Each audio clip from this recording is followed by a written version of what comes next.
important narratives to this point, to our research, in my opinion. We have the Pontifical College, Josephinum, where Joseph comes over to the USA from Germany in 1867. 3 years later, he becomes a priest and has his own church within a few months.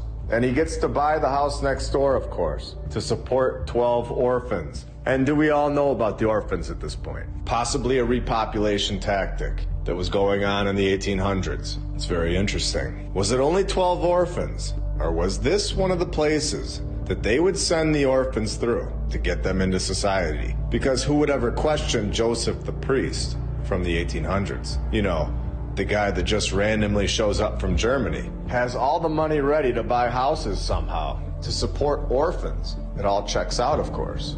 Simple stuff for Joseph. This was known as the St. Joseph Orphan Asylum. It grew so rapidly, for some weird and, of course, very random reason, that 5 years after it began, Joseph moved the operation closer to the railroad, which is how these individuals would be dispersed throughout the country. So this is a paragraph of admission. We are being told, down to the smallest detail, how this operation worked. It would go through churches. They would bring a manager type over from Europe, call them a priest, give them a house, give them the resources to run these operations, purchasing new buildings with ease to run the program. So not only do you have the World's Fairs that were a repopulation tactic, you had these orphan trains and orphan hubs where they would be dropped off and planted into society. The new facility that Joseph was just finding and saying was his. I want to make that clear, he wasn't building anything. He was given these buildings. They were already there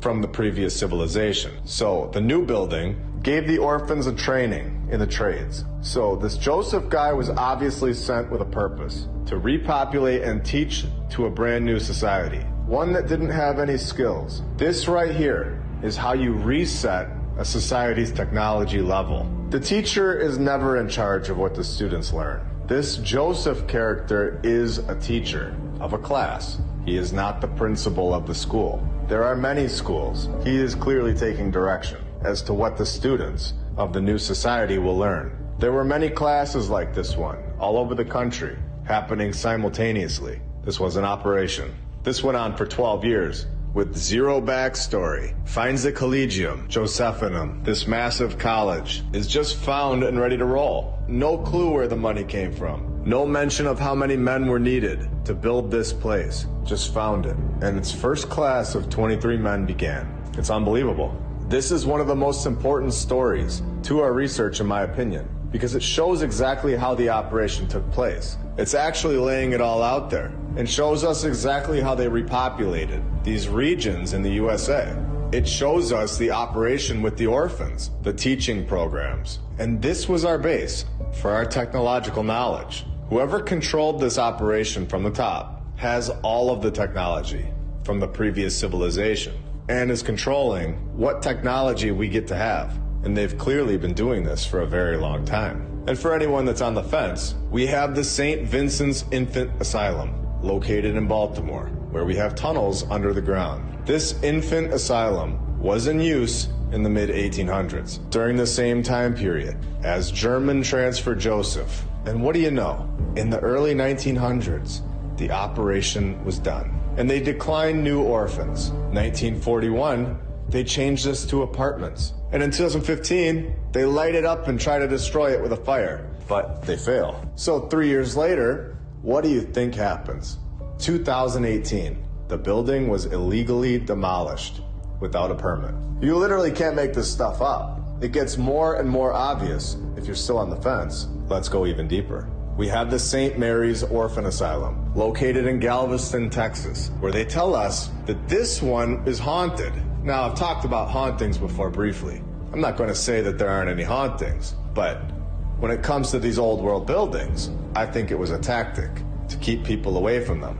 Just say that they're haunted, and it scares everyone away from investigating. So we have yet again another orphan operation going on in the mid-1800s. And I'm just going to let you know that this is going on and on and on. There were so many orphan operations going on in the mid-1800s because this was how they were repopulating these cities. So where were all these kids' parents Is this where a lot of our families originated from? Is this why the family trees in the USA almost all end around the same time period? We are told hundreds of fire stories through the first 52 episodes. We know that that is the key, and the nod that it's a building that was constructed by the previous civilization. The St. Mary's Orphan Asylum. For anyone wondering where the parents of these orphans were, you might want to check the other asylum, the Insane Asylum, because they were not going along with the reset. Here's a graph showing that the insane asylums are disappearing over time, and I wonder why. Good thing they cared so much about us in 1955 and 1965, because surely that was the fix. Oh, it wasn't? And then a fire had devastated the St. Mary's Orphan Asylum in 1875.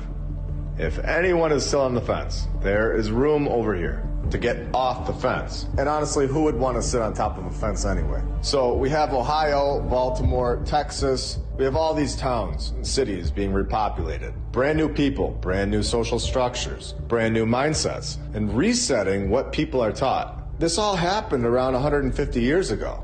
So this is all very new. This isn't thousands of years ago. Then we have another very interesting aspect of this in Germany during this same exact time period. And remember, we also have good old Joseph from earlier, also from Germany. So here we are given the Kinderbewahrenstalt. And if I pronounce that wrong, I hope you all understand. This is where we are given kindergarten, another tactic to teach children the brand new social structures. What better way to trick people? Take them out of their family's home and tell them what to think, and then test them on it. Failing the test will then lower your self-esteem, putting a social pressure on children to agree with this new way of thought, or they will be called dumb and get an F. This is an operation. It's all connected, and it's designed to enslave the world's population. Year after year, we are all taught a false narrative. We've all been brainwashed into thinking that you are either smart or dumb, based on a curriculum that holds zero value in the real world. Now, who knows if this Frederick Froebel was even a real character, but they do admit that kindergarten starts in Germany around the exact same time period that we're talking about, the mid-1800s. So I wanted to tie it all in with the rest of the world. This is a worldwide operation. This is not just the USA. We have a lot of things in the USA being controlled through Germany during this time period, especially the education aspect of it. And I want to point out that yes, we have borders and division now. We have so many countries in the world, and everyone is separated. And you're unable to travel to other lands unless you have a piece of paper that is registered and checked at the checkpoints. But who's to say that there even was a border in the previous civilization? Were there so-called elected leaders controlling everyone, deciding what we can and cannot do? Could they have had a truly free life where they were able to travel wherever they want, freely, and not feel like they're invading someone else's territory? I would say, in my opinion, this was the world that was here before the reset. And something happened where this past civilization was wiped out, and their technology was stolen by a group, and some of it